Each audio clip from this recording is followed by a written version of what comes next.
Ubi Societas, ibi ius. Di mana ada masyarakat, di situ ada hukum. Pemirsa, sebagai negara yang menjunjung hukum dan keadilan, hukum penegakan hukum.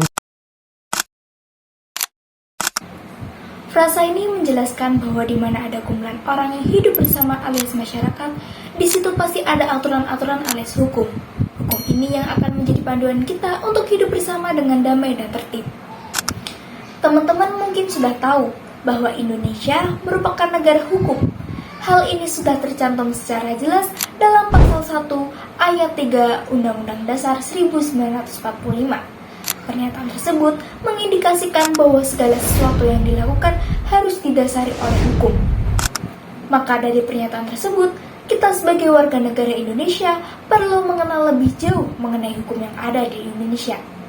Halo teman-teman semuanya, kenalin nama aku Rizka Diwidianti dengan NIM 24080103799. Di sini aku bakal ngajak teman-teman untuk mengenal lebih lanjut mengenai sumber-sumber hukum yang ada di Indonesia.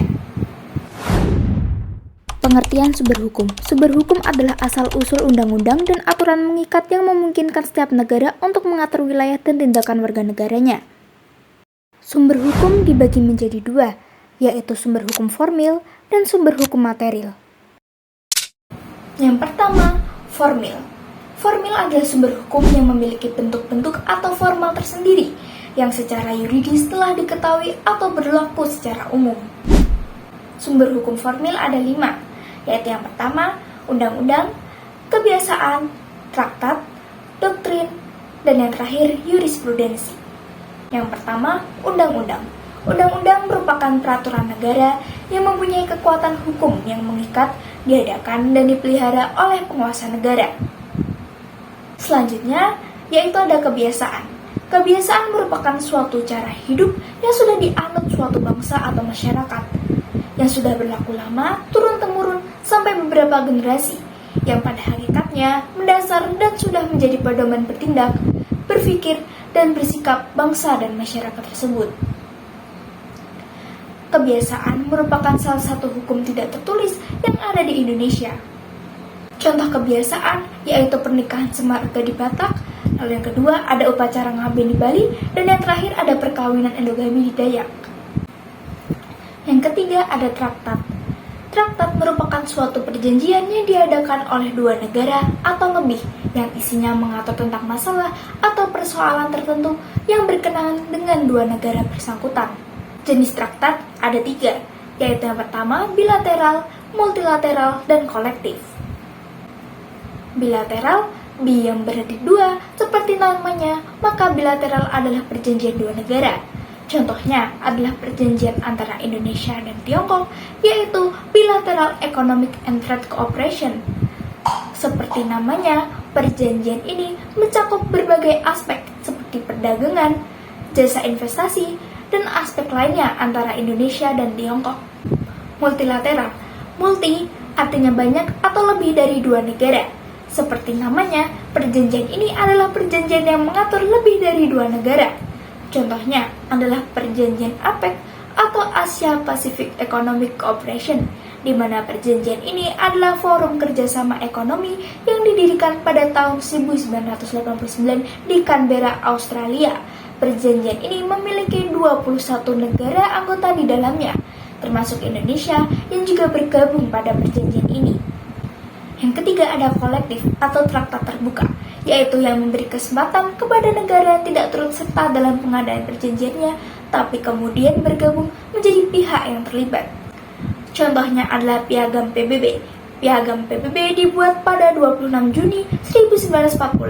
Pada awalnya dibuatnya, PBB hanya ditandatangani oleh 5 negara Amerika Serikat, Uni Soviet atau Rusia, Prancis, Republik Rakyat Tiongkok, Inggris. Seiring berjalannya waktu, banyak negara yang ikut menandatangani perjanjian ini. Sekarang total sudah ada 1903 anggota yang terdiri dari anggota asli dan anggota tambahan. Lahirnya traktat menurut pandangan klasik ada 4, yakni yang pertama, penetapan atau slighting, yaitu fase penyusunan dan kesepakatan secara verbal atau tertulis. Draft disusun dan disepakati oleh dua negara. Yang kedua, persetujuan, yaitu persetujuan secara formal atau tanda tangan dokumen. Yang ketiga, ratifikasi atau mengesahkan traktat dengan prosedur internal yang harus diikuti. Yang keempat, penukaran piagam perjanjian, yaitu langkah formal saling menyerahkan dokumen atau upacara resmi. Yang keempat, jurisprudensi, yaitu suatu putusan hakim atas suatu perkara yang belum ada pengaturannya dalam undang-undang, yang selanjutnya menjadi pedoman hakim lain dalam mengadili kasus atau perkara yang sama. Dasar jurisprudensi ada 3. Yang pertama, dasar teoritis, yaitu ditaatinya oleh hukum. Yang kedua, dasar sebagai tambahan hukum yang ada. Dan yang ketiga, pasal 22AB yang berbunyi, bila mana seorang hakim menolak menyelesaikan suatu perkara dengan alasan peraturan perundang-undangan tidak jelas atau tidak lengkap, maka ia dapat dituntut karena menolak mengadili. Salah satu contoh jurisprudensi yaitu penetapan Pengadilan Negeri Jakarta Barat Selatan pada 19 November 1973 yang mengabulkan permohonan seorang warga negara Indonesia bernama Iwan Rubianto Iskandar. Iwan mengajukan permohonan perubahan status setelah mengubah kelamin dari laki-laki menjadi perempuan. Putusan hakim ini kemudian diikuti oleh Pengadilan Negeri Surabaya dalam kasus Dedi Yuliardi. Dengan merujuk pada kasus Vivian yang sebelumnya bernama Iwan, pada 24 Oktober 1988, Pengadilan Negeri Surabaya mengabulkan permohonan Dedi dan menyatakan bahwa ia sebagai perempuan. Yang kelima ada doktrin. Doktrin adalah pendapat para ahli hukum yang kemudian diterima sebagai dasar atau asas-asas penting dalam hukum dan penerapannya.